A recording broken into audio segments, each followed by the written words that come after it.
अब वापस से स्टार्ट है। जितेंद्र ऑर्डर नंबर 46 और 47 और 48। चलो यहां से शुरू कर दो। 45 से 46, 47, 48। रिवीजन 47। यहाँ पर क्या है?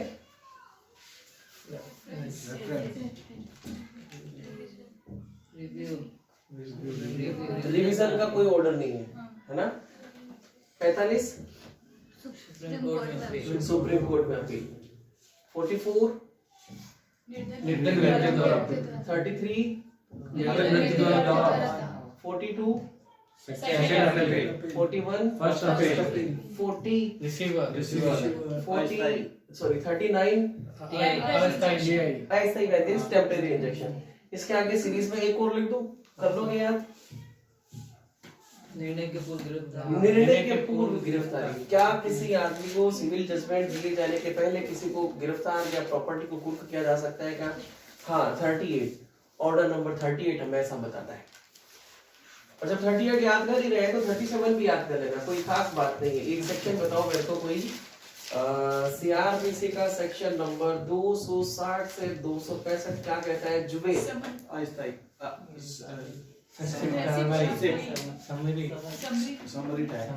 समरी ट्रायल है ना? तो क्योंकि ये संक्षिप्त विचारण है तो आर्टिकल में ऑर्डर नंबर 37 में भी संक्षिप्त कार्यवाही है। सिर्फ और सिर्फ धन के संबंध में है, जिसमें कोई डेप्थ नहीं है, केवल और केवल अपन जो प्रिंसिपल राशि है उसी को अपन करने का होता हूं। और संक्षिप्त कार्यवाही से ही संबंधित एक और है जिसको अपन कहते हैं स्पेशल मामले या विशेष मामले बोलते हैं। ठीक है। एक अपन ने ऑर्डर एक नाम पढ़ा था जिसका नाम था इंटरप्लीडर सूट, अंतराभिवाचीवाद, है ना? जो प्रतिवादियों के बीच में होता है। सेक्शन नंबर क्या है उसका? 88, धारा 88 है, उसी के बारे में प्रोविजन बता रखे हैं ऑर्डर नंबर 35 में। अंतराभिवाचीवाद,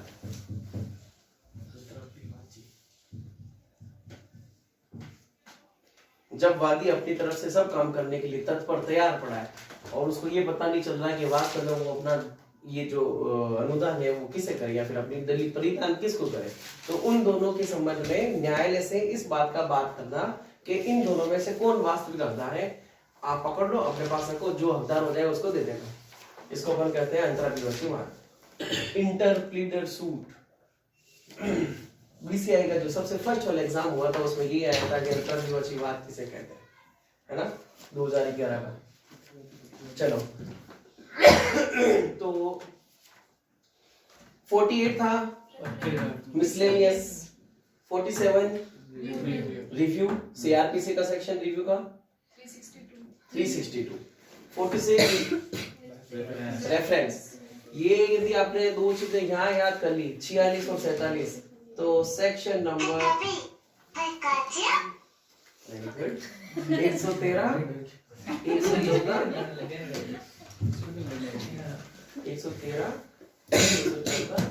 और 115, इन तीन सेक्शंस को भी एक सेकंड में याद किया जा सकता है कि 113 में कौन है? रेफरेंस। 114 में है REVIEW और रिवीजन REVISION। इनको यदि अपन उस अल्फाबेटिकल फॉर्म से भी अपन देखेंगे ना तो देखो RE है, हालांकि तीनों में RE है। डिक्शनरी किसी को देखना आता ही है, सबको आता होगा ऑलमोस्ट। एक्चुअली डिक्शनरी केवल और केवल ये देखने के लिए काम नहीं आता, डिक्शनरी में उनको प्रोनाउन किए जाने के लिए अलग अलग सिंबल्स लिखे हुए थे, इसको अपन ऐसे प्रोनाउंसिएशन करेंगे उसका। Reference article number section number 113, REV, इन दोनों में REV है, IEV सेम है, इसमें E है और इसमें S है, इसलिए ये है 114 और ये है 115। रिवीजन का कोई ऑर्डर नहीं है, तो ऑर्डर नंबर 46 और 47 रेफरेंस रिव्यू हो जाएगा यार। और article number order number 48 miscellaneous. देखेंगे क्या होता है, वर्किंग क्या नहीं होता, उस समय जब अपन यहाँ तक पहुंचेंगे। तो 35 से 48 तक याद हो गया अपन को। 35, 36, 37। अच्छा स्पेशल प्रोविजन सेक्शन कौन सा है जो स्पेशल प्रोविजन बताता है?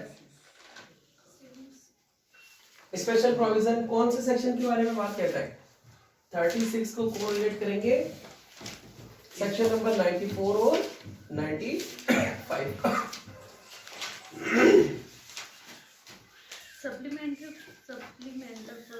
सप्लीमेंट्री प्रोसीडिंग से क्या 94 95 में? हाँ लगभग इसी से मिलते जुलते हैं। स्पेशल 89 90 सर 90 स्पेशल केस नहीं न्यायालय की राय के मामले का कथन करने की फ्रेंडली। तो चलो 35 अंदर की बची बात। 36 स्पेशल विशेष मामले। 37 सबडी ट्रायल। 38 गिरफ्तारी के गिरफ्तारी। क्या होता है कई बार कोर्ट को लगता है कि एक आदमी है जिसके विरुद्ध कोई जजमेंट आने वाला है, पर जजमेंट आने से पहले वो क्या कर रहा है, कोई प्रॉपर्टी को खुर्द-बुर्द कर रहा है या फिर प्रॉपर्टी को बेच दे रहा है या फिर उसके ऊपर खुद पर कोई लायबिलिटी है, प्रॉपर्टी उसके पास में है नहीं, तो वो आदमी उस जुरिडिक्शन से निकलकर भागने की कोशिश करता है। सहारा में हुआ था, आपको बताया, तो सहारा बैंक में कौन थे? शायद सुब्रत रॉय है ना। एलिगेशन लगे थे उनके ऊपर, पता चला था कि ये डिस्पैच करने वाले प्रॉपर्टी को, इस वजह से सुप्रीम कोर्ट के आदेश से उनको क्या किया गया था, जजमेंट दिए जाने के पहले गिरफ्तार किया गया था। तो क्या निर्णय दिए जाने से पहले गिरफ्तारी की जा सकती है? ऑर्डर नंबर 38, ठीक है। 39, 40, 41, 42, 43 आदेशों की अपील कौन से सेक्शन में बता रखी है? 104, 104, ठीक है। 43 हो गया। 44, 45, 46 रेफरेंस निर्देश। 47, 48।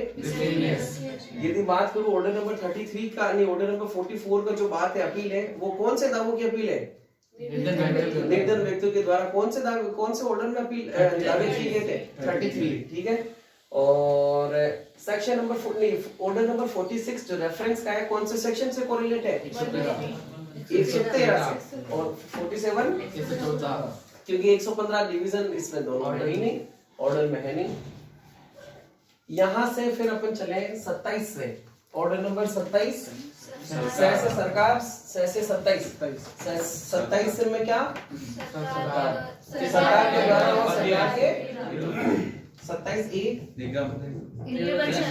निर्वचन क्या बताया था? सनी सेनी फनी अग्नि, किसमें 27A भी शामिल था, है ना। अग्नि की से यदि बात करें तो उसमें कौन सा हो जाएगा? कुटुंब का वाद भी शामिल हो जाएगा। 28 सेना के द्वारा और सेना के विरुद्ध सरकार सैनिक।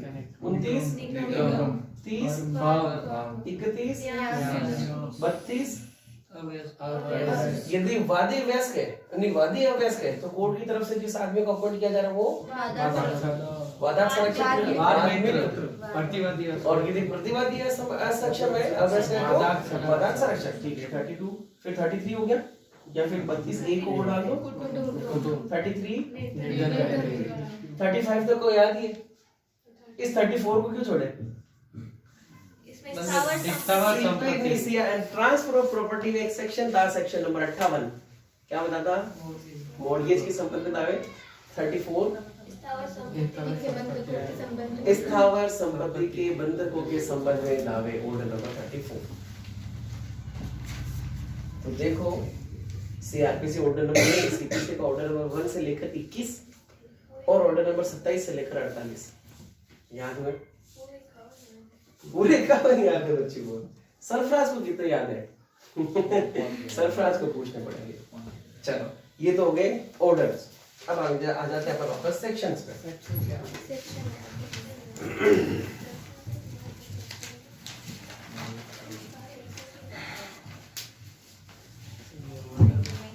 ऑर्डर है तो सेक्शन क्यों दिए? तो ये कंफ्यूजन भाई सेक्शन में तो ना प्रिंसिपल दे रखा है और ऑर्डर में प्रोसीजर क्या होगा वो दे रखा है। सारे सेक्शन एक जैसे ही लगते हैं। हाँ देखो सारे एक जैसे नहीं लगते, अभी देखते हैं बताते हैं।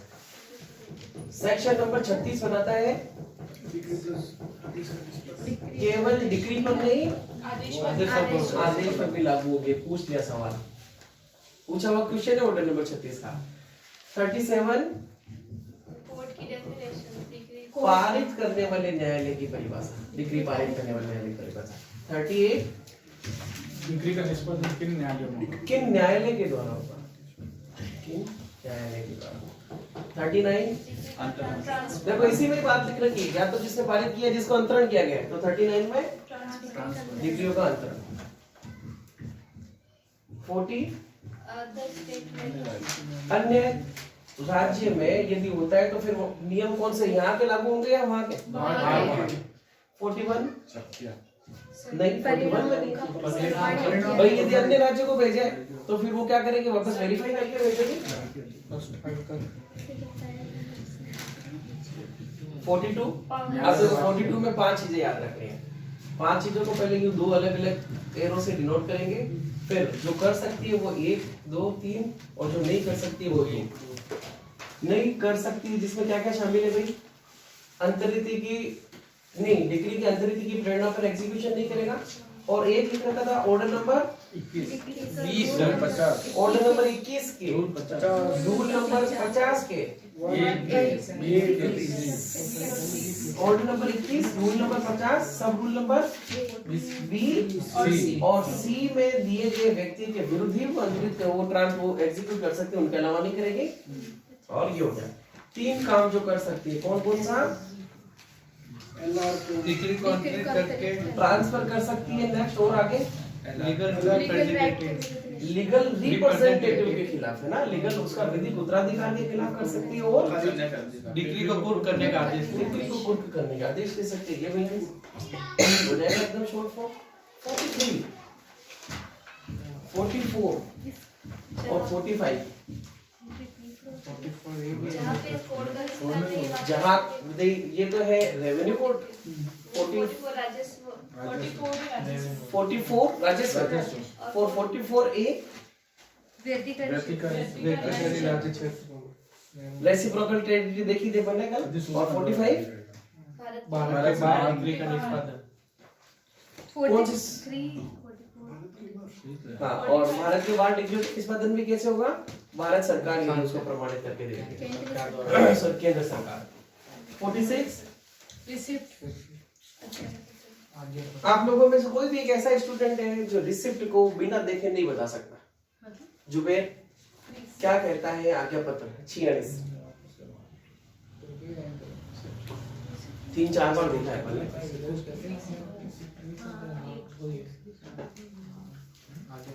आज्ञा पत्र क्या कहते हैं भाई, किसी व्यक्ति को बुलाना क्या उसको एक जो मैन विशेष इंसान होता है, स्पेशल इंसान, जैसे जो सेलिब्रिटी कुछ भी उनको बुलाने के आज्ञा पत्र दिया जाता है, वो वाले वो आज्ञा पत्र नहीं है, वो क्या है, वो समन के स्थान पर वो तो है प्रतिस्थापित।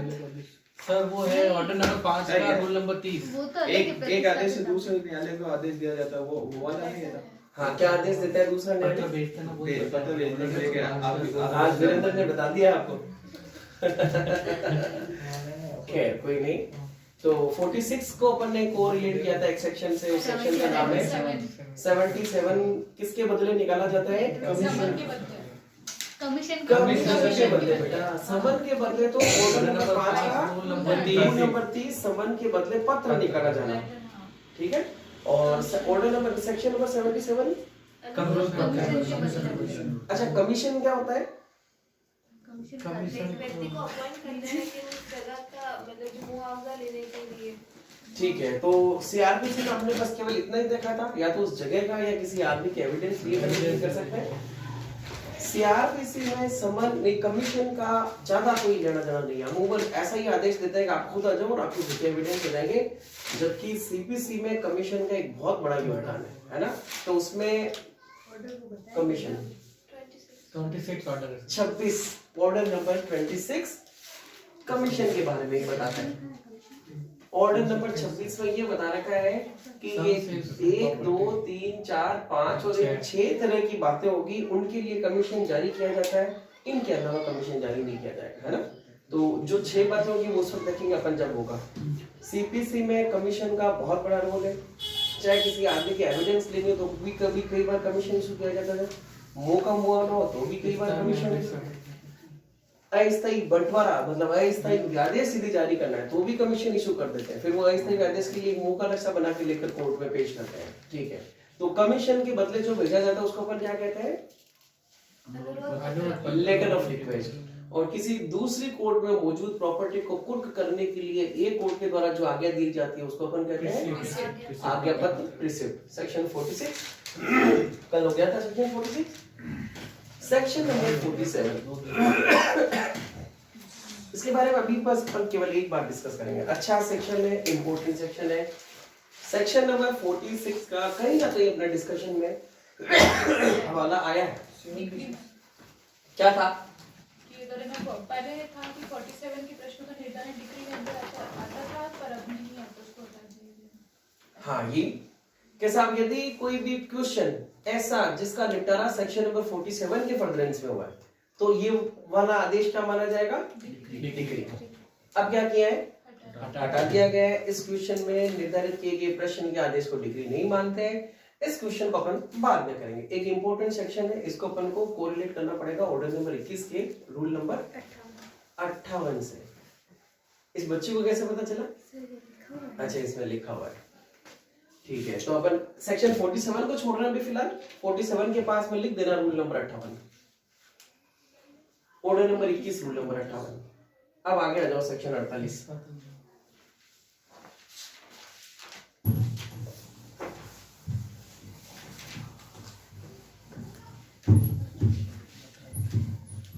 क्या कहती है 48 की हेडिंग? कुछ मामलों में निष्पादन वर्जित है, पर ये तो रिपीट होगा।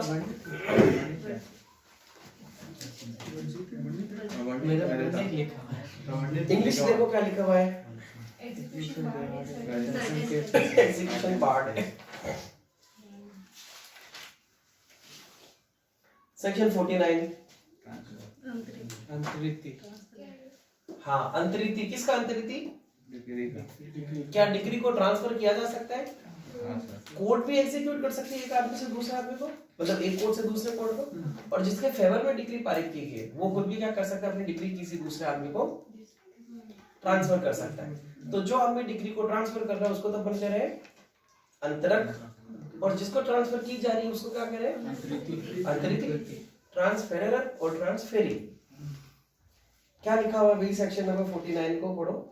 डिग्री का हर अंतरिति उसे उन साम्याओं के यदि कोई हो अधीन रहते हुए धारण करेगा जिन्हें निर्णीत ऋणी मूल डिग्रीदार के विरुद्ध प्रवर्तित कर सकता था, करा सकता था। करा सकता था। हाँ, क्या समझ में आया? क्या कहना चाह रहे हैं? क्या समझ में आया? इस लैंग्वेज में क्या लिखा हुआ है? हाँ, नेहा पढ़ा है आपने भी।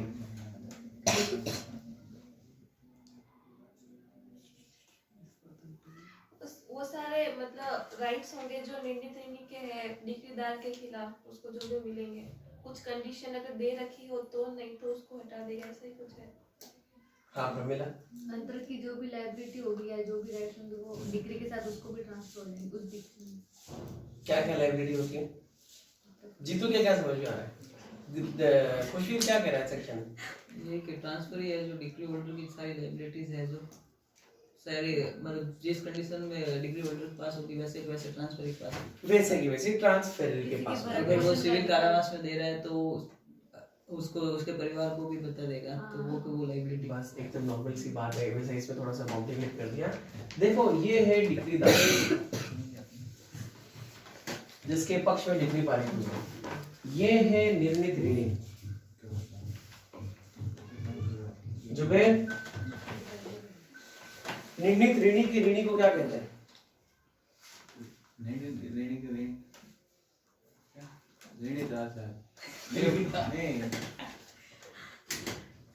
नाम लिखा उसका तो कहाँ लिखा हुआ है नाम? दूसरे 2 के 4 में ऑर्डर 2 के 4 में शायद उसको क्या कहते हैं? मांगीलाल। नाम लिखा है सर। हाँ दीपक, निर्णीत ऋणी के ऋणी को क्या कहते हैं? गार्निश। और गार्निशी को जो धन संदाय करने के लिए ऑर्डर दिया जाता है उसको अपन कहते हैं गार्निश ऑर्डर। तो गार्निशी ऑर्डर की परिभाषा क्या हुई? न्यायालय के द्वारा दिया गया ऐसा आदेश जिसको प्रवर्तन करवाने के लिए बात कहे कि सब धन का संदाय आप उसको नहीं करके हमें करना है। ऑर्डर नंबर ऑर्डर 21 रूल 46, ठीक है। तो ये डिक्रीदार था भाई, ये कोर्ट क्या बताएगा कि जब भी कभी डिक्रीदार इस निर्णित ऋणी से किसी भी तरह की डिग्री को परिवर्तन करवा देता है, मान लो 2 लाख रुपए की डिग्री का परिवर्तन करवा रहा है, ठीक है। डिक्रीदार ने एग्जीक्यूट करने के लिए एप्लीकेशन दिया, कोर्ट ने इसको कहा कि भाई पैसे दे, इसने कहा पैसे नहीं है मेरे पास, नहीं दूंगा, जाओ कर लो कुछ। तो कोर्ट के पास में ये पावर है कि वो निर्णित ऋणी को कौन से कारावास में डाल सकता है? सिविल कारावास में डाल सकता है। यहाँ पर सजा नहीं है, यहाँ पर कठोर कारावास नहीं है ना, सिविल कारावास। तो क्या बताया था कि जब भी कभी निर्णित ऋणी को सिविल कारावास में डाला जाता है तो इसके ऊपर जो भी डिपेंडेंट्स होते हैं उन सबको खर्चा देना पड़ता है डिक्रीदार को, याद रखना। क्योंकि निर्णित ऋणी सजा पाने का हकदार है, निर्णित ऋणी पर आश्रित जो है वो नहीं है। अब इस डिक्रीदार ने क्या किया? डिक्री ट्रांसफर कर दी। तो जिसको डिक्री ट्रांसफर की वो तो बन गया डिक्री का अंतरिति, और जिसने डिक्री ट्रांसफर की वो बन गया डिक्री का अंतरक। भाई जो प्रॉपर्टी ट्रांसफर करता है वो तो अंतरक, जिसको की गई वो अंतरिति। अंतरिति जब इस डिक्री को प्राप्त करेगा तो इसके विरुद्ध भी इस निर्णित ऋणी के वे सारे अधिकार होंगे जो निर्णित ऋणी को इसके विरुद्ध प्राप्त होते हैं। तो इसको इसके विरुद्ध क्या प्राप्त है कि यदि इसको सिविल कारागार में ये डालेगा तो इसके डिपेंडेंट्स को डिक्रीदार क्या देगा? भत्ता। अब मान लो इसके पास में आ गई डिक्री, और अब जब ये इसके विरुद्ध प्राप्त कर ये डिक्री को निष्पादन करवा रहा है, पर ये क्या वो लायबिलिटी इसके विरुद्ध भी इसके अपने पास में रखता है या केवल इसी के पास में? अंतरिति के विरुद्ध भी ये लायबिलिटी रखता है। ये कहानी उस पर लिखी है, वापस पढ़ो। कौन हो सकता है?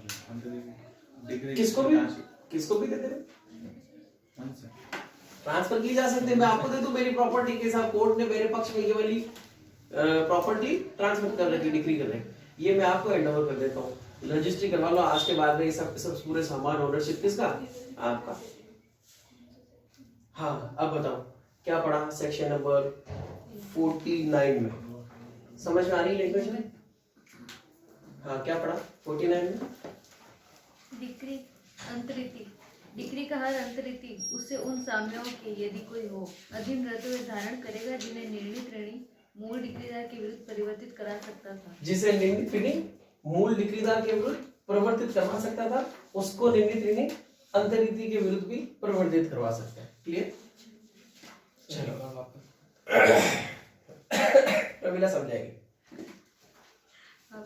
खुशी को बोल दो। हाँ, खुशी एक बार दीपक को समझाओ जरा, क्या कह रहा है वो, कहाँ अटक रहा है उसकी गाड़ी में। मेरे उस बाबू को बुला क्या?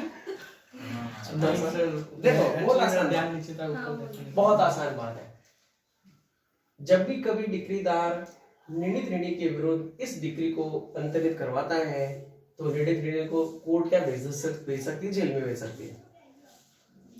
इस डिक्रीदार को क्या देना पड़ेगा? निर्णित ऋणी के आश्रितों को भत्ता देना पड़ेगा। डिक्रीदार ने क्या किया? डिक्री इसको अंतरित कर दी। अब ये डिक्री घर पे तो रखेगा नहीं, या फिर अपन फोटो लगा के तो नहीं रखेंगे, ये भी तो क्या करेगा? डिग्री को एग्जीक्यूट करवाएगा। इसने कोर्ट में एग्जीक्यूट करवाने के लिए एप्लीकेशन दी,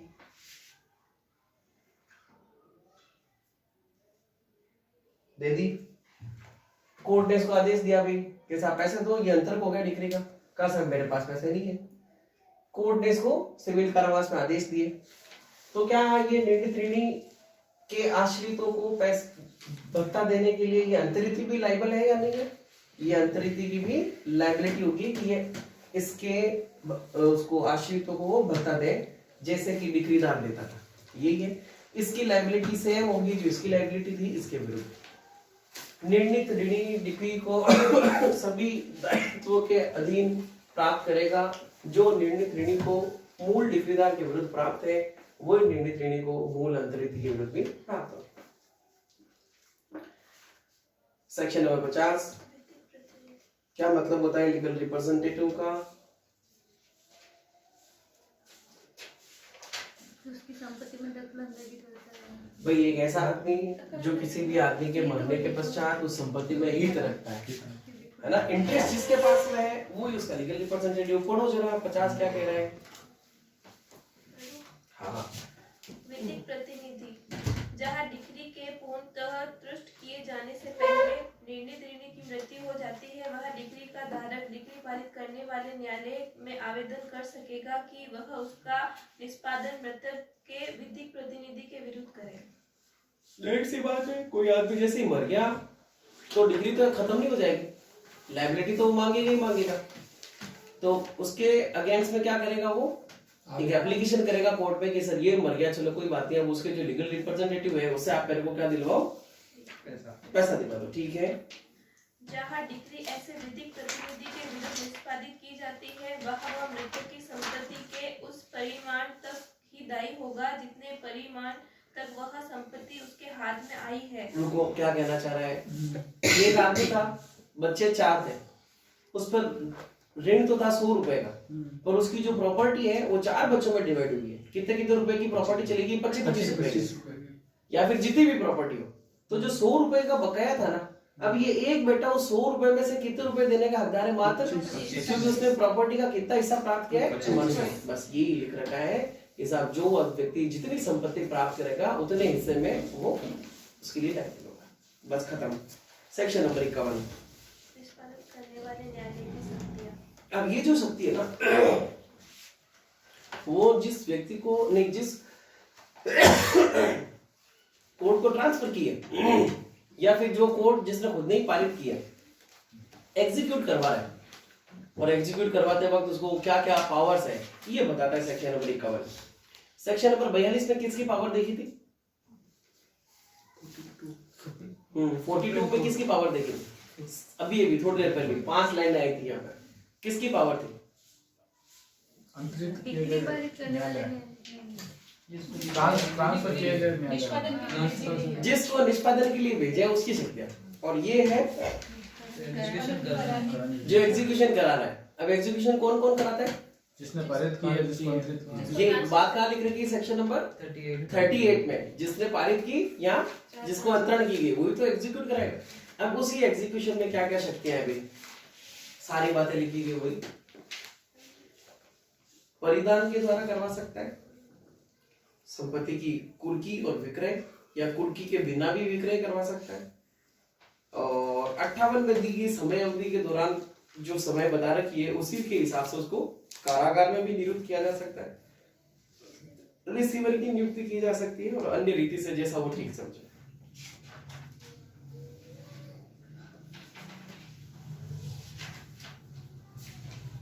और जब कभी इस तरह का एग्जीक्यूशन करवाता है, क्या लिखा बेटा? परंतु पढ़ो तो नेहा। परंतु जहाँ डिक्री धन के संदाय के लिए है, वहाँ कारागार में निरोध द्वारा निष्पादन के लिए आदेश तब तक नहीं दिया जाएगा। मतलब ये क्या कह रहा है कि यदि पैसों के बारे में है कोर्ट जो डिक्री, तो कोई भी कोर्ट उस आदमी को जब तक सिविल कारागार में नहीं डालेगी, जब तक कि कोर्ट उससे एक बार कारण नहीं पूछ ले, हाँ, जब तक कि नहीं डालेगी, जब तक कि निर्णित ऋणी को इसके लिए हेतु दर्शित करने का अवसर देने के पश्चात कि उसे कारागार में क्यों न सुपुर्द किया जाए, न्यायालय का अभिलिखित कारणों से यह समाधान नहीं हो जाता है कि कोर्ट ने क्या नोटिस भेजा सामने वाले आदमी को, निर्णित ऋणी को, कि क्यों नहीं आपको सिविल कारागार में सुपुर्द कर दिया जाए जब तक कि आप इनके पैसे नहीं दे दो। और वो जस्टिफाई करने में इन सारे आधार को जस्टिफाई नहीं कर पाया, और कोर्ट पे लगा इस तरह की बात है कि साहब निर्णित ऋणी इस उद्देश्य से या परिणाम पैदा कर सकता है कि डिग्री के निष्पादन में बाधा उत्पन्न हो जाए, निलंब हो जाए, न्यायालय के अधिकारिता से फरार हो जाए वो आदमी, या फिर जो प्रॉपर्टी है उसको बेईमानी से किसी दूसरे आदमी को ट्रांसफर कर सकता है, या डिग्री की रकम या उसके पर्याप्त भाग का संदाय करने के साधन निर्णित ऋणी के पास में है, इसके बावजूद भी डिग्री की तारीख के पश्चात रह चुके और उसे संदत करने से इनकार करता है या उपेक्षा करता है, और यह डिग्री उस राशि के लिए जिसका लेखा देने के लिए निर्णित ऋणी वैश्विक हैसियत में आबद्ध था फिर भी वो नहीं दे रहा है, तो फिर इन तीनों चारों कारण के बाद में उस आदमी को सिविल कारागार में डाला जा सकता है। क्लियर? कोई खास बात नहीं लिख रखी है, ये पावर है केवल और केवल किसकी? एग्जीक्यूटिव कोर्ट की। गिरफ्तार कर सकता है, प्रॉपर्टी कुर्क की जा सकती है, रिसीवर अपॉइंट की जा सकती है, प्रॉपर्टी को परिधान करवाया जा सकता है, और जब पैसों के संबंध में उसको एक शो कोज नोटिस दिया जाएगा कि आप क्यों नहीं, आपको सिविल कारागार में सुपुर्द किया जाएगा। चलो सेक्शन नंबर 52, विधिक प्रतिनिधि के विरुद्ध डिग्री का प्रवर्तन। अभी तो पहले पढ़ा ना विधिक प्रतिनिधि, सेक्शन नंबर 50। सेक्शन नंबर 50 में तो कहा है कि विधिक प्रतिनिधि कौन है, और सेक्शन नंबर 52 ने बताया विधिक प्रतिनिधि के विरुद्ध डिग्री का निष्पादन किया जा सकता है। जहाँ किसी मृत व्यक्ति के विधिक प्रतिनिधि के रूप में किसी पक्षकार के विरुद्ध कोई डिग्री पारित की गई, डिग्री मृतक की संपत्ति में धन संचित किए जाने के लिए और ऐसे किसी भी संपत्ति की कुर्की और विक्रय द्वारा निष्पादित की जा सकेगी। कोई खास सेक्शन नहीं, दोनों मिलते जुलते सेक्शन, निर्णय त्रिणी और निर्णय त्रिणी के विरुद्ध डिग्री का निष्पादन। सेक्शन 53, पैतृक संपत्ति का दायित्व। सेम ये वही बात है, पैतृक संपत्ति का दायित्व कितना रहेगा भाई, जितना उसने प्राप्त किया है उतने भाग तक की उसकी लायबिलिटी रहेगी, उसके आगे नहीं रहेगी। बात सेक्शन नंबर 50 और 52 की ही लिख रखी है।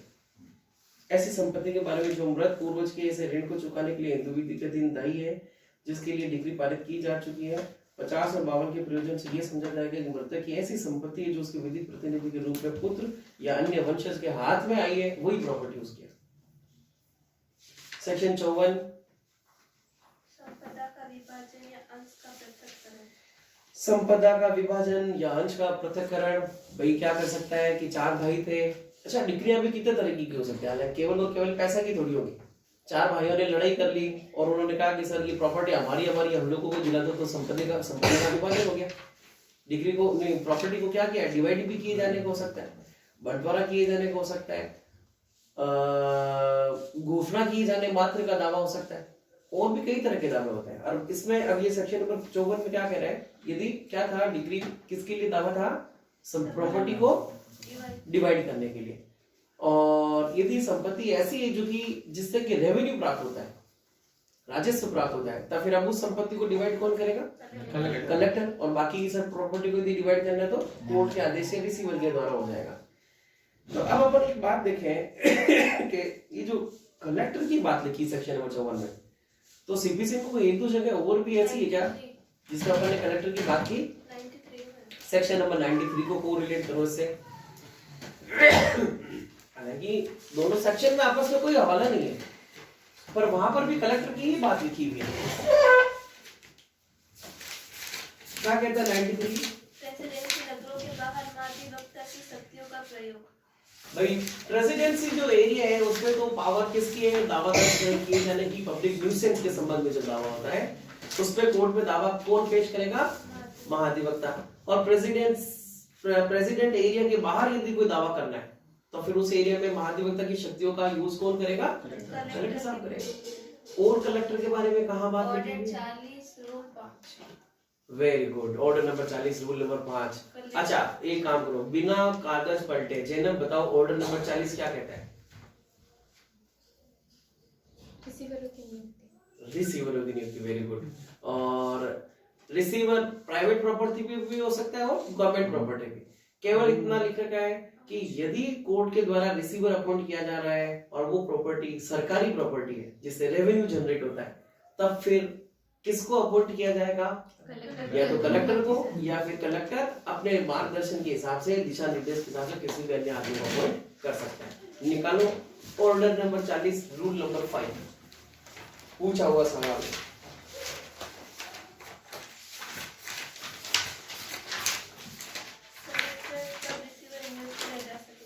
हाँ पढ़ो जरा।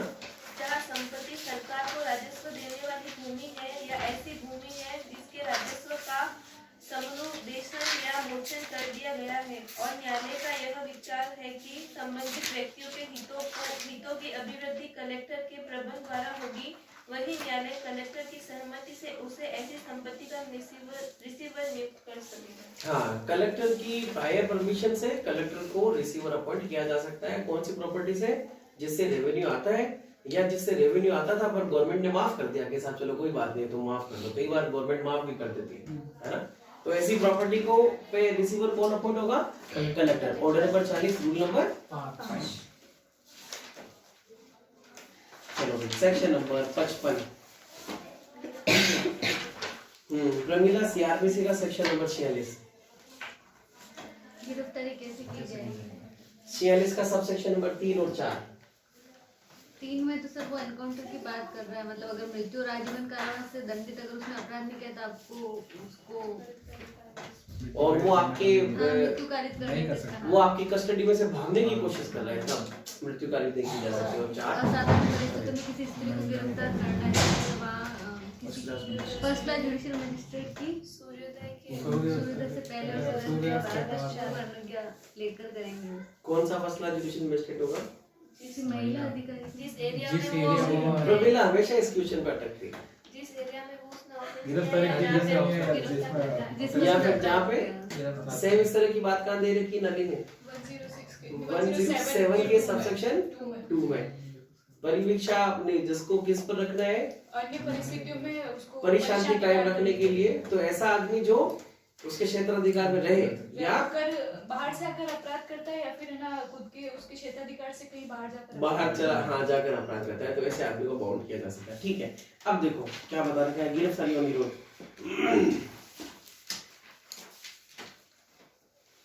पढ़े इसको 55 का परंतु प्रोवाइजो, फर्स्ट प्रोवाइजो चल रहा है ना, इसमें कितने proviso first second third fourth, 4 proviso.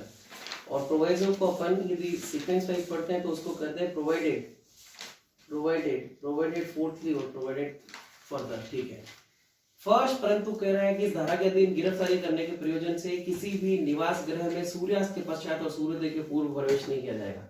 Civil suit में जब एग्जीक्यूशन किया जा रहा है किसका? डिक्रियों का, और किसी आदमी को गिरफ्तार करना है, ये सब एग्जीक्यूशन के टाइम का है ना, तो सूर्योदय के पूर्व और सूर्यास्त के पश्चात घर में प्रवेश नहीं करेंगे। नेक्स्ट, निवास गृह का कोई भी बाहरी द्वार तब तक तोड़कर नहीं खोला जाएगा जब तक ऐसा निवास गृह निर्णित ऋणी के अधिभोग में नहीं हो। मान लो कि वो उसने मकान किराए से दे रखा है और कोई किराएदार रह रहा है, तो उस मकान को तोड़कर नहीं खोला उसका जाएगा। किराया दे सकता है ना फिर उसको। तो वो तो उस निर्णित ऋणी को देगा, कोर्ट को थोड़ी देगा। नहीं, कोर्ट किराया की उसका किराया उसको दे सकते तो हाँ, तो वो तो किराया तो 3000 रुपए देगा, पैसा 40 लाख मत है। वो दिए। चलो नेक्स्ट, आगे नेक्स्ट प्रोवाइजो, यदि कमरा किसी ऐसी स्त्री के वास्तविक अधिभोग में है जो निर्णित ऋणी नहीं है और देश की रूढ़ियों के अनुसार लोगों के सामने नहीं आती, तो पुलिस के द्वारा किसी आदमी के द्वारा उसको चेतावनी दी जाएगी कि आप यहाँ से हट जाए, हम लोग इस तरह की काम कर रहे हैं। हट जाने की युक्ति समय दिया जाएगा। ऐसा नहीं हो कि किसी महिला को जाकर पकड़ लिया, वो बेचारी घूंटे में रह रही है, उसका और अलग पड़ गया, उसका वो अलग चीज होगी, ऐसा नहीं किया जाएगा। हालांकि ये चीजें हाँ 354 सिविल कार्रवाई का एग्जीक्यूशन करते के दौरान आईपीसी का है ना, क्रिमिनल कहते हैं कि ठीक है। अच्छा, ये सारी बातें उस पर भी था, गिरफ्तारी कैसे की जाएगी, सेक्शन नंबर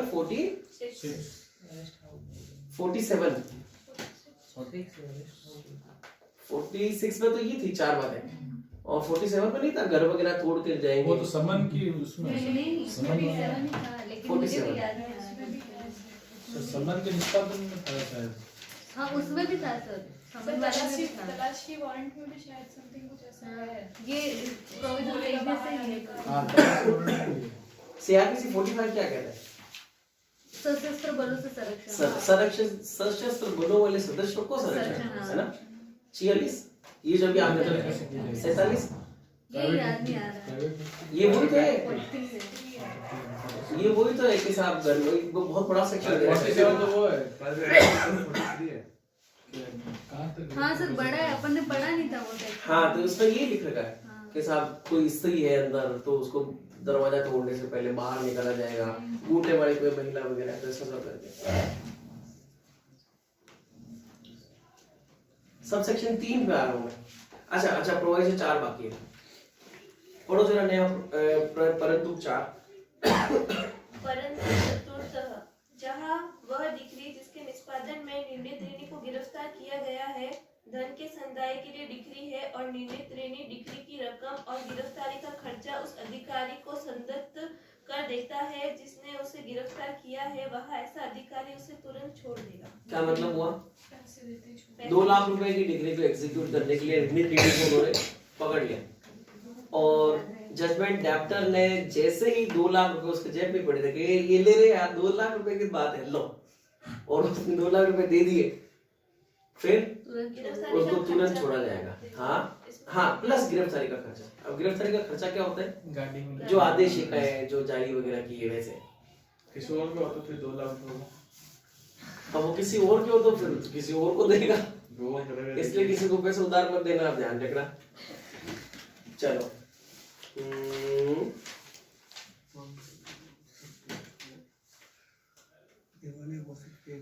उसे सबको छोड़ दे। Section number 56।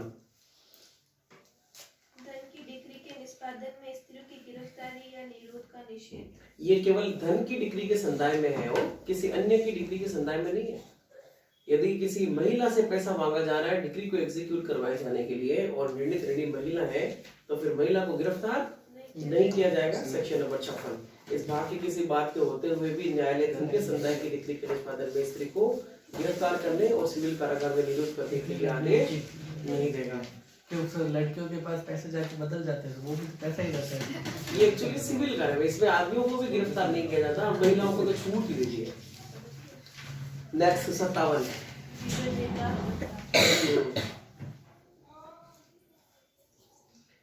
जीवन निर्वाह भत्ता किसके द्वारा निर्धारित किया जाएगा? राज्य सरकार 3 चीजों को ध्यान रखेगी जिसको अपन कहते हैं RNR, है ना, RNR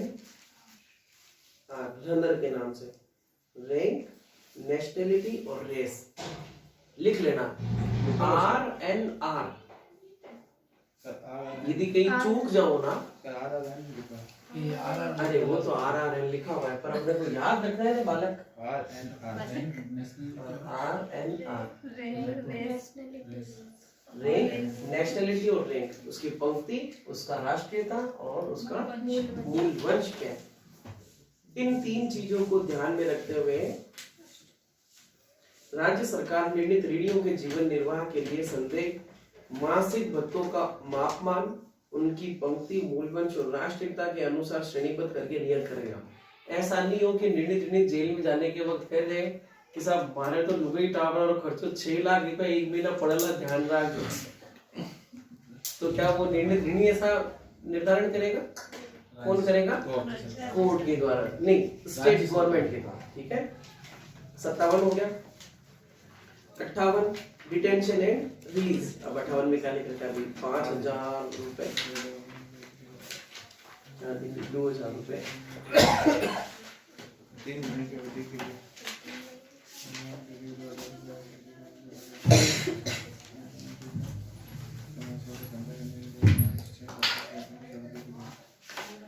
देखो पैसा यदि 5,000 या 5,000 से ज्यादा का है, आप डिग्री को एग्जीक्यूट करवा रहे हो, या फिर 2,000 रुपए से ज्यादा मगर 5,000 रुपए से कम का, और या फिर 2,000 रुपए से कम का, तो उसको सिविल कारागार में रखा जा सकता है ज्यादा से ज्यादा 5,000 से ज्यादा कितना भी हो गई, तो कितने महीने के लिए? 3 महीने के लिए, अधिकतम 3 महीने। और मान लो 5,000 रुपए से ज्यादा का था और 1 महीने उसने जेल में निकाल दिया और 1 महीने के बाद में उसने क्या कर दिया? पैसे दे दिए, तो गिरफ्तारी की स्थिति में भी छोड़ देंगे, कारावास की स्थिति में भी छोड़ देंगे। इसमें 6 सप्ताह और 2,000 से कम कुछ भी समय नहीं। हालांकि कुछ वास्तविकता ये है कि सीपीसी को थोड़ा सा अमेंड किए जाने की जरूरत है। ये बहुत कम है, बहुत कम, 5,000 से ज्यादा। तो कितना रुपए तक उसके लिए निरुद्ध किया जा सकता है भाई? जहां डिग्री 5,000 रुपए से अधिक है तो वहां 3 माह से अनधिक, जहां डिग्री 2,000 से अधिक है तो 6 सप्ताह से अनधिक है। और फिर बाद में ऐसे निरुद्ध किए जाएगा, परंतु ऐसा निरोध वैसे क्या कर रहा है?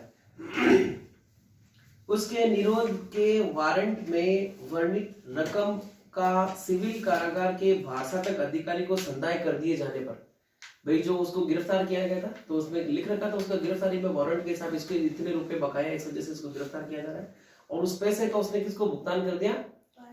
जेल के भाषातक अधिकारी को। उसके विरुद्ध डिक्री के अन्यथा पूर्ण रूप से तुष्ट कर दिए जाने या फिर किसी दूसरे तरीके से उसको सेटिस्फाइड कर दिया गया।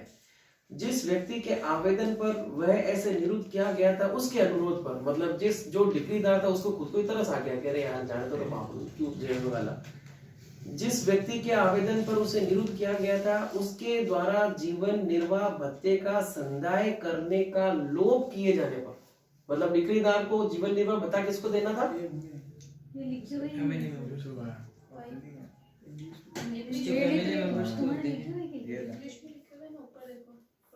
आपके कानून प्रकाशक में नहीं लिखे हुए? इंग्लिश में लिखे इंग्लिश में लिखा हुआ है।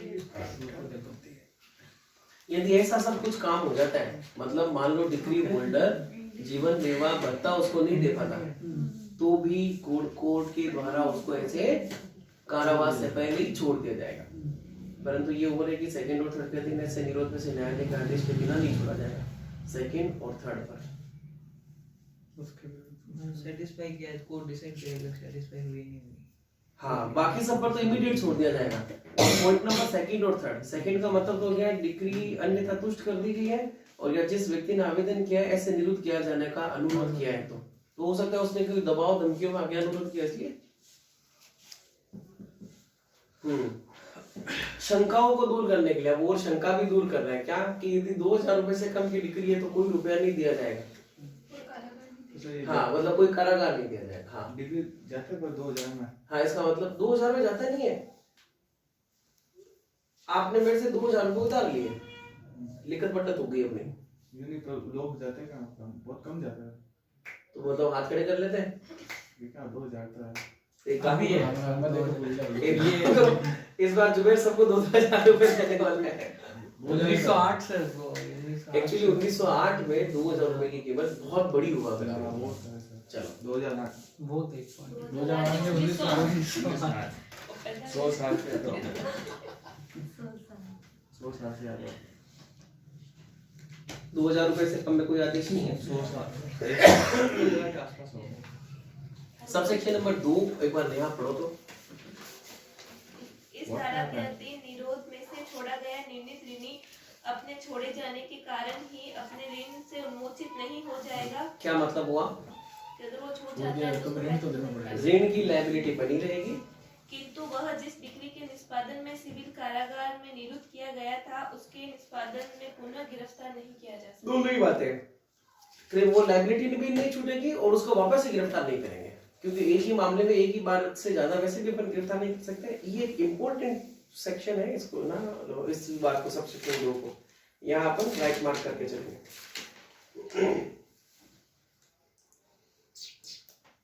सीआरपीसी में अपन ने एक बात पढ़ी थी कि जेलर है ना, कोर्ट ने कोई आदेश दिया है जेल में मौजूद किसी आदमी के बारे में और ये कहा है कि ना इसको कोर्ट में पेश करो, तो जेलर इन आधारों पर, ये 2-3 आधार थे, उन आधार पर कोर्ट को मना कर सकता है कि इस आदमी को आपके कोर्ट में नहीं पेश किया जाएगा। एक तो सुना तो वो बीमार है, बीमार है। अगर वो छूटने वाला ही है 2-3 दिन में तो फिर उसको से रोक के थोड़ी नहीं, ये नहीं था। उसको 24 घंटे के लिए मिली है, उसको 24 घंटे के लिए जेल में डाला है और अब आप करो उसको छोड़ दो, नहीं उसको पर्याप्त आधार नहीं है लेके जाने के लिए। और कमिटल कस्टडी में 30 किलोमीटर यदि वो कमिटल कस्टडी में या प्रीलिमिनरी इंक्वायरी की कस्टडी में, तब उसको नहीं छोड़ा जाएगा। और 30 किलोमीटर से ज्यादा दूर ये कौन सा सवाल पर बोल रहे हैं? Section 80 warrant. हाँ, और मतलब कि उस डेट से पहले उसकी सजा पूरी हो जाएगी। हाँ ऐसा तो मतलब डेट तो 10 तारीख है लेकिन उसकी सजा 8 को पूरी हो रही है, तो वो मना कर देगा कि 8 को मैं इसको रोक के थोड़ी। अच्छा, क्या ऐसी बात नहीं लिख रही? अच्छा, वो तो उसमें लिख रही है ना प्रोबेशन एक्ट में कि साहब यदि उस आदमी को बाहर निकाल दिया तो सामाजिक खतरा बना हुआ रहेगा, ऐसा ऐसा नहीं लिखा है। खैर, सब सेक्शन नहीं, सेक्शन नंबर 59। रुग्णता के आधार पर छोड़ा जाना। हाँ, यदि कोई आदमी बीमार है और उसको सिविल कारागार के डिग्री के निष्पादन के दौरान उस आदमी को सिविल कारागार में डाल दिया और आदमी बीमार पड़ा हुआ है, तो फिर क्या किया जाएगा? वारंट निरस्त होना चाहिए। न्यायालय निर्णित ऋणी की गिरफ्तारी के लिए वारंट निकाले जाने के पश्चात किसी भी समय उसकी गंभीर रुग्णता के आधार पर उस वारंट को रद्द कर सकेगा। जहां निर्णित ऋणी गिरफ्तार किया जा चुका है वहां न्यायालय की राय है कि उसका स्वास्थ्य इतना ठीक नहीं है कि उसे सिविल कारागार में निरुद्ध किया जाए तो वह छोड़ा जा सकेगा। यह निर्णित ऋणी को सिविल कारागार में सुपुर्द कर दिया गया है तो उसको वहां से सुपुर्द किया गया है ना, राज्य सरकार किसी संक्रामक या संसर्गी, अच्छा इन सबको छोड़ो, इनसे मतलब नहीं है। सब सेक्शन नंबर 4, इस धारा के अधीन छोड़ा गया निर्णय पुनः गिरफ्तार किया जा सकेगा। इसमें क्यों छोड़ा है अपन ने? बीमार है इसलिए, ठीक हो गया तो वापस पकड़ो। तो फिर वापस जब गिरफ्तार करेंगे तब कितना समय काटेगा वो जेल में? जितना बाकी है बस उतना। क्योंकि सिविल कारागार में उसके निरोध की कुल अवधि में से 58 में गिरफ्तार की गई अवधि हटा दी जाएगी, सेट ऑफ कर दिया जाएगा। सेक्शन नंबर 60 क्या बात कहता है? वह संपत्ति जो डिक्री के निष्पादन में पूर्ण क्वालिफाई की जा सकती है।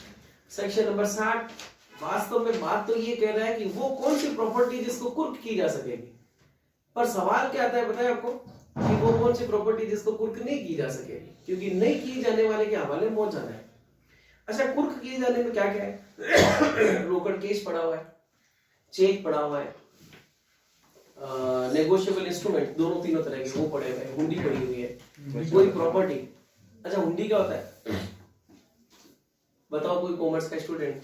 हुंडी तो सर हुंडी होती है। हुंडी शेयर तो शेयर हो सकता है, नहीं शेयर हुंडी नहीं है। शेष तो अंश को बोलते हैं। अंश। अच्छा, विनिमय पत्र किसको कहते हैं? बिल ऑफ एक्सचेंज किसको कहते हैं? और प्रोमिसरी नोट किसके कहते हैं? अपन उस पे पढ़ते हैं नेगोशिएबल इंस्ट्रूमेंट एक्ट में, promissory note, bill of exchange और चेक, ये तीन चीजें नेगोशिएबल इंस्ट्रूमेंट है। नाम से देखो क्या पता चल रहा है, नेगोशिएबल इंस्ट्रूमेंट मतलब कोई ना कोई साधन है। तो एनआई में क्या क्या शामिल है? एनआई में चेक, बिल ऑफ एक्सचेंज और promissory note. Cheque, promissory note और बिल ऑफ एक्सचेंज शामिल है। तो नोट भी प्रॉमिसरी नोट में आ सकता है। वादा है। करेंसी है तो कैसे दे दूंगा वादा? हाँ, टिकट लगे, रेवेन्यू प्रॉमिसरी नोट बस उसमें साफ लिख रखा है क्या कि करेंसी प्रॉमिसरी नोट के नेशनल नहीं, नेगोशिएबल इंस्ट्रूमेंट में प्रॉमिसरी नोट पे शामिल नहीं होगी। ठीक है ना? एक्चुअली 100 का नोट भी क्या है, एनआई को हटा दे तो 100 का नोट क्या है? Promissory note. इसका मतलब अपन को वो प्रॉमिस कौन कर रहा है? गवर्नर। किसका गवर्नर? आरबीआई का गवर्नर। अपन को ये प्रॉमिस करना है क्या कि धारक को जिसके हाथ में, ऐसा नहीं कि मैं आपको या फिर मैं जुबेर को नहीं, क्या लिख रखा है? धारक का मतलब जिस किसी के भी हाथ में। इसका मतलब ये है हाँ कि यदि किसी चोर ने पैसे चुरा कर अपने पास में रख लिए और इलीगल कब्जा भी बना लिया तो वो कौन बन गया है? Holding course in due course बन गया, धारक बन गया हुआ है ना।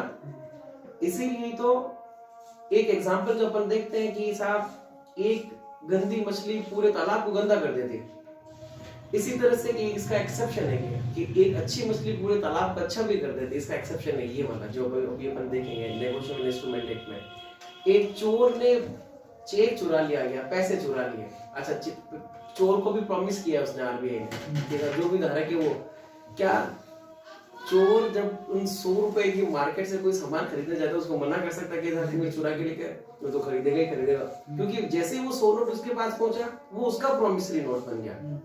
अच्छा, अब गवर्नर ने मेरे को 100 रुपए कहाँ दिए तो नहीं, गवर्नर ने मेरे को 100 रुपए का जो कागज का टुकड़ा है उसके एवज में मैं मार्केट से सामान लेके आ गया ना, तो इसका मतलब क्या हुआ है?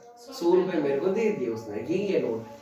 चेक में भी क्या होता है कि एक चोर किसी चेक चुरा ले और वो किसी दूसरे आदमी को जाकर उसका भुगतान करके आ जाए, तो और अब वो भुगतान करने के लिए पैसा लगेगा और उसके चेक से पैसा डिसऑनर हो गया, तो वो चेक मेरा था, मान लो मेरा चेक हुआ है, चोर ने चोरी किया और वो चोर टीवी खरीद कर आ गया, एक आदमी को उसने दे दिया और उस आदमी ने वो चेक लगाया और डिसऑनर हो गया, चेक मेरा था, तो वो आदमी मेरे खिलाफ क्या कर सकता है? दावा कर सकता है, क्योंकि एक अच्छी मछली सारे तालाब को अच्छा कर देती है।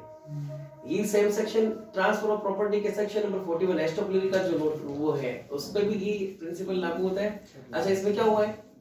गंदी मछली पूरे तालाब को गंदा करती है, पर एक अच्छा ट्रांजैक्शन उस एक वो जो पूरा पीछे का ट्रांजैक्शन था उसको हटा दिया। प्रॉमिसरी नोट क्या होता है? केवल लिखित में दे दिया जाता है कि साहब आपके द्वारा 100 रुपए दिए गए और मैंने 100 रुपए प्राप्त किए। बिल ऑफ एक्सचेंज में क्या होता है? बिल ऑफ एक्सचेंज में कि मान लो जुबैर एक मेरा एक आदमी है, इसको मैंने 50,000 रुपए दे रखे हैं और आप में से कोई एक आदमी है कि सर एक 10,000 रुपए दो, तो मैंने आपको एक कागज पर लिख कर दे दिया क्या कि जुबेर इसको आप मेरे खाते में से 10,000 रुपए दे देना, या फिर मेरे जो आपके पास में सेव पड़े वो 10,000 रुपए दे देना। आप वो कागज लेकर गए, उनको दिया, उसने वो कागज को अपने पास में रखा और 10,000 रुपए आपको दे दी। ये क्या है? Bill of exchange. इसी का जो मॉडर्न फॉर्म है वही तो चेक है। खाते में क्या करते हैं, मतलब जो विनिमय पत्र में दूसरी पार्टी है उस पार्टी को क्या बना दिया अपन ने? बैंक बना दिया, और वह फर्स्ट पार्टी तो मैं ही हूं। समझ गए क्या? हुंडी क्या होती है? पहले तो ये सवाल कहां पर आया था? बार काउंसिल ऑफ इंडिया के एग्जाम में 2011 में जब हुआ था कि निम्न में से कौन सा नेगोशिएबल इंस्ट्रूमेंट नहीं है? इस बार के एग्जाम में भी था, आया था यही वाला क्वेश्चन था। चेक, हुंडी, विनिमय पत्र और प्रॉमिसरी नोट। हुंडी और तो नहीं, हुंडी। अच्छा यदि वचन, अच्छा हुंडी को अपन बाद में जानेंगे क्या होता है, एक्चुअली मेरे को भी एग्जैक्ट पता 3-4 नहीं। लोग होते हैं साथ में। यदि प्रॉमिस नोट दे दिया गया है आपको, तो प्रॉमिस नोट पे आपको यदि कोई पैसे का भुगतान नहीं कर रहा तो प्रॉमिसरी नोट पर अपन उस पर क्रिमिनल कार्रवाई थोड़ी कर सकते हैं। सिविल कार्रवाई, सिविल सूट करो, बिल ऑफ एक्सचेंज में भी सिविल सूट, क्रिमिनल कार्रवाई केवल और केवल चीज पर ही लागू होती है। चलो आगे चलें। हुंडी का अच्छा हुंडी मैंने बताया ना, मैं कल हुंडी वो तो नहीं सर, वो 3-4 जन होते हैं कि पैसा लेके जाना था, तो आपको पैसा दे रहा हूँ, 3-4 जन है, मेरा पैसा है, इसको दिया, इनको दिया, इनको दिया, फिर आपको पैसा आया, उसको तो हुंडी कर। आप कॉमर्स के स्टूडेंट हो? साइंस। सर हुंडी ये है निश्चित समय के अंदर ब्याज सहित किस्तों में रुपए अदा करने से संबंधित एक ऋण नीति। ये लैंग्वेज तो आपने अच्छी पढ़ी, हाँ, पर समझ में नहीं आया ना, मैं देख कर बताऊंगा। अभी आप बिल ऑफ एक्सचेंज की परिभाषा पढ़ोगे ना तो आप कूद के भली खड्डा कर दो दीवार में, आपके समझ में नहीं आएगी क्या परिभाषा है। चलो आगे। तो साहब क्या कह रहा है कि साहब डिक्री के एग्जीक्यूशन में किन प्रॉपर्टी को कुर्क किया जा सकता है और किन प्रॉपर्टी को कुर्क नहीं किया जा सकता। नॉर्मल सी बात है, देखो कि मकान, भूमि, जगह, कोई भी निर्माण, मालखाना, धन, बैंक नोट, चेक, विनिमय पत्र, हुंडी, वचन पत्र, सरकारी प्रतिभूतियां, धन बंद पत्र, शेयर्स वगैरह, इन सारी चीजों को आप क्या कर सकते हो? डिक्री के एग्जीक्यूशन में अटैच किया जा सकता है, कुर्क किया जा सकता है। और आप पैसा नहीं देते हो तो फिर ऐसे कुर्क की गई संपत्ति को बेच दिया जाएगा और आपका पैसा किसको दे दिया जाएगा? डिक्रीदार को। निदान कर दिया। पर इसमें कुछ बातें लिखी। क्या बातें लिखी? कि साहब कुछ प्रॉपर्टियां ऐसी डाली गई है जिनको डिक्री के निष्पादन में कुर्क नहीं किया जा सकता। वैसे कि अपन एग्जांपल माने, एक महिला जो साधारण रूढ़ी रिवाज के तहत उस जेवर को अपने से अलग नहीं करती, जैसे कि शादी के बाद में महिलाओं के द्वारा धारण किया जाए मंगलसूत्र, वो साधारण रूढ़ी के द्वारा नहीं किया जा सकता तो अपन उसको कुर्क नहीं कर सकते। साधारण से परिवार में रहने वाले लोग खाना बनाने के लिए दिए जाने वाले बर्तन और बिछाने के लिए बिस्तर कुर्क नहीं किया जा सकते। एक आदमी ऐसा जो कि अपने औजारों से अपनी आजीविका ही कमा रहा है, जैसे कि यदि मजदूर आदमी है तो हथौड़ा, छेनी वगैरह, और यदि कोई वो पेंटिंग वगैरह करता है तो वो ब्रश वगैरह, ऐसे सामानों को कुर्क नहीं किया जा सकता। यदि कोई खेती करने वाला आदमी खेती करता है तो उसके हल वगैरह, वो छकड़ी वगैरह, ऐसी सारी चीजें कुर्क नहीं की जा सकती। स्टेप बाय स्टेप देख रहे हैं अपन। सबसेक्शन नंबर 1, परंतु निम्नलिखित विशिष्ट वस्तुएं ऐसे कुर्क और विक्रय नहीं की जा सकेगी। कुर्क भी नहीं की जा सकेगी, विक्रय भी नहीं, क्योंकि अभी अपन ने थोड़ी देर पहले पढ़ा था कि प्रॉपर्टी को कुर्क करके भी विक्रय किया जा सकता है और बिना कुर्क किए भी विक्रय किया जा सकता है। ठीक है, तो ऐसी को ना तो कुर्क किया जाएगा ना बेचा जाएगा। प्रोविजन नंबर 1, निर्णित ऋणी, उसकी पत्नी और उसके बच्चों को पहनने के आवश्यक कपड़े, भोजन पकाने के बर्तन, चारपाई, बिछौने और ऐसे निजी आभूषण जिन्हें स्त्री धार्मिक प्रथा के अनुसार अपने से अलग नहीं कर सकती। एक, इसको क्लिक कर देना। ये चीजें याद रखने के लायक है, पूरी पर को याद रखने के लायक नहीं है। दूसरा, शिल्पी के औजार, वही हो गया मूर्तिकार यदि कोई है तो। निर्णित ऋणी कृषक है तो वहां उसकी खेती के उपकरण और ऐसे पशु और बीज जो न्यायालय की राय में उसे वैसी हैसियत के लिए जीविका को उपार्जन करने में समर्थ है। हालांकि देखो, गाय हो गई किसी के पास या कोई ऊंट हो गया, और ऊंट को लग रहा है कि ये प्रॉपर्टी, तो देखो ऊंट, अच्छा मान लो मेरे कोई घर के बाहर बकरी बंधी हुई है और कोई आदमी उसका गला काट कर चला जाता है मार कर चला जाता है, ठीक है, तो क्या उस पर पनिशमेंट सेक्शन नंबर 299 लगेगा या 300 लगेगा आईपीसी का? क्यों? क्योंकि वो प्रॉपर्टी है, वो कोई आदमी नहीं है, आपराधिक मानव है, और 300 दोनों के लिए मिनिमम, एक मिनट ना, हाँ, मिनिमम मानव होना जरूरी है, मानव के द्वारा मानव की हत्या होना जरूरी है, ये भी है, मिनिमम मानव नहीं है। ऐसा नहीं है कि भेड़ वो सांड आया और उसने आदमी को सींग के डाल के मार दिया, अब उसको आप सजा नहीं दोगे, पहले तो देती थी, मुर्गे को दी थी अपन, है ना। तो ये जो संपत्ति होती है अपनी, ये जो जानवर वगैरह होते हैं, ये मूवेबल प्रॉपर्टी होती है, और मूवेबल प्रॉपर्टी को अमूमन कुर्क किया जा सकता है। ये कह रहा है कि कोई गाय या फिर यदि कोई भी ऐसा सामान जो हालांकि मूवेबल प्रॉपर्टी है, पर कोर्ट की राय में ऐसा लग रहा है कि साहब इसको कुर्क नहीं किया जाना चाहिए, तो कुर्क नहीं होगा, ठीक है। नेक्स्ट हो गया लेखा भैया, अकाउंट्स की जो डिटेल है,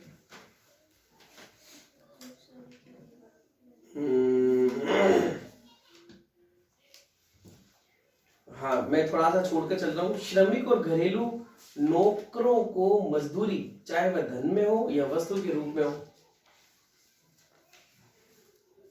और जो सबसे इंपॉर्टेंट है वो अब यही है, जैसे झंडा और जय के मतलब हो गया आपका आई और आई ई, ये दो चीजें मोस्ट इंपॉर्टेंट है।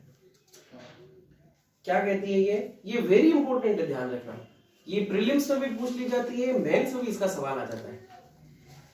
भरण पोषण की डिग्री से भिन्न किसी डिग्री के निष्पादन में वेतन के प्रथम 1000 और बाकी का 2/3 क्या नहीं होगा, कुर्क नहीं होगा, इससे तो आप लोग कंफ्यूज मत होना। और दूसरा लिख रखा है भरण पोषण की डिग्री के निष्पादन में वेतन का 1/3। आप देखो इसको समझते हैं थोड़ा सा, कि साहब एक महिला और एक पुरुष पति पत्नी के रूप में निवास करते,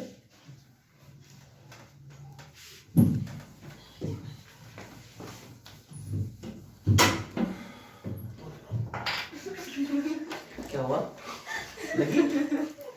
देखो पहले तो अपन देख रहे हैं कुर्क नहीं किया जा सकने वाला बात है ना, 60 कहता है कुर्क किया जाएगा, जिसका प्रोवाइजर देख रहे अपन कुर्क नहीं किया जाएगा।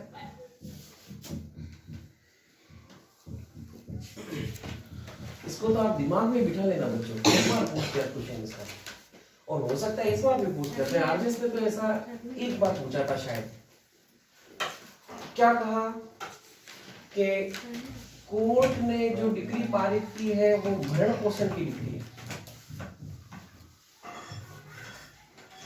भरण पोषण से भिन्न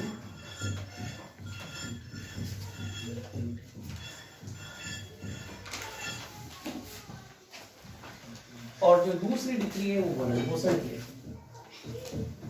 मेंटेनेंस।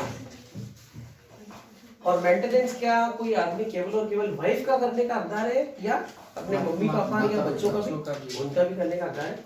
तो फर्स्ट में लिख रखा है कि भरण पोषण की डिग्री से भिन्न, एक ऐसी डिग्री जो भरण पोषण से भिन्न है, मतलब कि प्रॉपर्टी के संबंध में हो सकती है, स्पेसिफिक परफॉर्मेंस के संबंध में हो सकती है, बाकी और भी कई सारी चीजें। पर जिस आदमी के अगेंस्ट में ऐसी डिग्री प्राप्त की है, पारित की है, मतलब निर्णित ऋणी एक नौकरी पेशा व्यक्ति है, दोनों स्थिति में नौकरी पेशा व्यक्ति है, मतलब ये है कि इसकी क्या आता है, वेतन प्राप्त करता है, सैलरी आती है, चाहे सरकारी हो चाहे गैर सरकारी, उससे कुछ फर्क नहीं पड़ता, वेतन आता है उसके पास में, ठीक है। यदि किसी कोर्ट के द्वारा उसकी डिग्री के निष्पादन में उस व्यक्ति की सारा का सारा वेतन कुर्क कर लिया जाए, तब बेचारा वो खुद क्या खाएगा क्या पिएगा, नहीं ऐसा इस तरह का अन्याय नहीं कर सकते। तो सेक्शन नंबर 60 ये कहता है कि जब भरण पोषण से भिन्न कोई डिग्री हो तो शुरुआत के 1000 मतलब जो भी उसका वेतन है, उस वेतन की पहले वाले 1000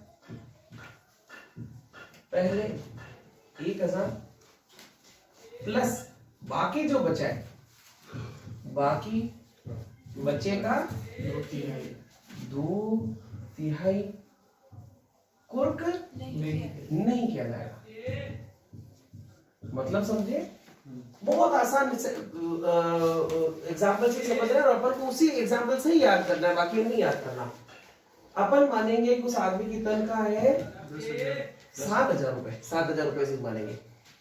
तो ये कह रहा है कि एक ऐसी डिग्री जो भरण पोषण से भिन्न है और उस आदमी की तनख्वाह की पहली 1,000 और बाकी के 2/3 कुर्क नहीं किए जाएंगे। इसका मतलब कितने रुपए कुर्क किए जाएंगे और कितने रुपए कुर्क नहीं किए जाएंगे, यही देखना है अपन को। यदि मैं कहता हूँ कि 7,000 रुपए उसकी तनख्वाह है, तो इसका मतलब ये हो गया कि 1,000 रुपए को तो किसी भी सूरत में कुर्क नहीं करेंगे, कम से कम उसको 1,000 रुपए तो देंगे ही देंगे अपन। बाकी कितना बचा? 6,000 का 2/3 कितना हुआ? Multiplied by 2/3, 3/6, 2,000, 4,000।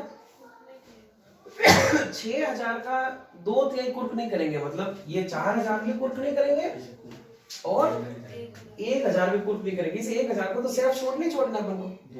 तो टोटल कितने रुपए कुर्क किए जाएंगे? तो उसकी तनख्वाह 7,000 है तो 2,000 सिर्फ 2,000। कितने कुर्क नहीं किए जाएंगे?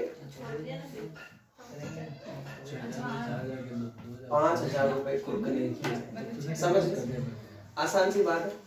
सेकंड पे देखो, भरण पोषण की डिग्री के निष्पादन में वेतन का 1/3 कुर्क नहीं किया जाएगा। बस एक ही बात लिख दी कि जो भी वेतन है, ये ना वेतन का 1/3 कुर्क नहीं किया जाएगा। मतलब ये है कि यदि मेंटेनेंस की डिग्री है और यदि वो आदमी सैलरी प्राप्त कर रहा है तो उसकी सैलरी की कुर्की ज्यादा रुपए की होगी, क्योंकि मेंटेनेंस में तो फिर ज्यादा रुपए की भी जरूरत होगी, जल्दी से मामला भी खत्म हो जाएगा।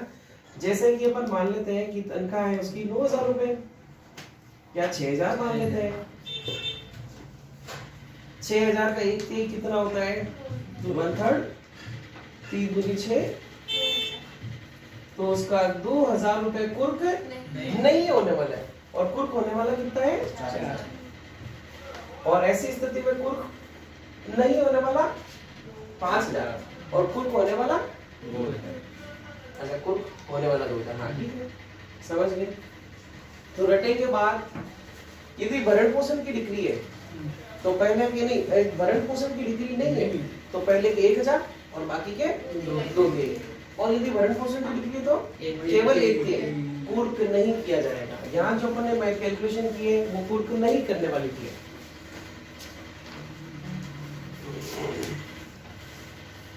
प्रोवाइजर में कुछ लिखा हुआ है बीच में, दिख रहा है? पढ़ो जरा कोई। परंतु जहाँ ऐसे वेतन में ऐसे प्रभाव का जो कुल किया जा सकता है, कोई भाग कुल मिलाकर 24 मास की अवधि तक लगातार या आंतरायिक रूप से कुर्क रहा है, वहाँ जब तक आगे की 12 मास की अवधि समाप्त न हो जाए तब तक ऐसे भाग को कुर्की से छूट प्राप्त होगी। मतलब समझो कि साहब एक आदमी की सैलरी से यदि भरण पोषण की डिग्री के अलावा यदि किसी उसकी सैलरी को कुर्क किया जा रहा है तो ज्यादा से ज्यादा कितने महीने तक कुर्क कर सकते हैं? लगातार 24 महीने तक। 24 महीने कुर्की होने के बाद अगले 12 महीने बिल्कुल भी कुर्की, क्योंकि वो बेचारा वो भी तो अपने घर भर में कुछ ना कुछ डालेगा या नहीं डालेगा। हाँ आगे चलो। और जहाँ ऐसी कुर्की एक ही डिग्री के निष्पादन में की गई है, वहाँ कुल मिलाकर 24 मास की अवधि तक कुर्की चालू रहने के पश्चात ऐसे भाग को डिग्री के निष्पादन में कुर्की से अंतिम रूप से छूट प्राप्त होगी। और यदि एक ही डिग्री थी, अलग अलग डिग्रियां होती तो अलग अलग बात होगी। एक ही तरह का डिग्री था तो ज्यादा से ज्यादा कितने समय तक कुर्क करेंगे? 24 महीने तक। उसके बाद में कुर्क नहीं की जाएगी। क्लियर? यस। कौन है?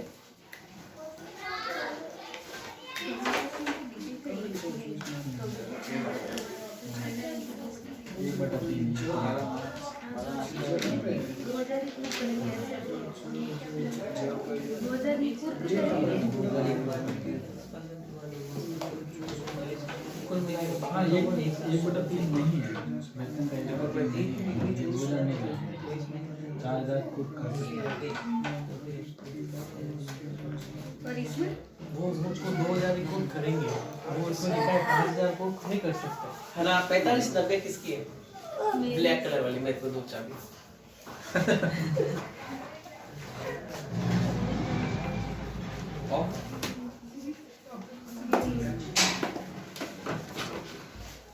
हाँ एक बार वापस से उसको ना दिमाग में सेट करो। मेंटेनेंस की राशि में कितनी कितनी